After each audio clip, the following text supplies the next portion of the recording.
albanès.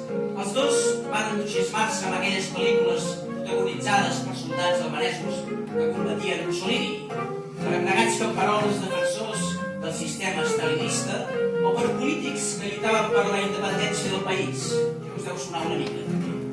Acabada la sessió, van continuar la conversa en un restaurant i una setmana després vivien junts. Solien comentar que el cinema albanès els havia unit.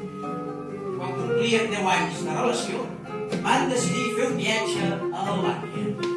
Durant la maniobra d'aproximació a l'aeroport de Tirana, l'avió va fer un sotrac. El pilot, amb una veu que s'esforçava per sonar tranquil·la, va anunciar un aterratge d'emergència. Per les finestretes es veia fum negre. Entre els passatgers es barrejaven els crits, els plors i les pregàries. Ells van abraçar-se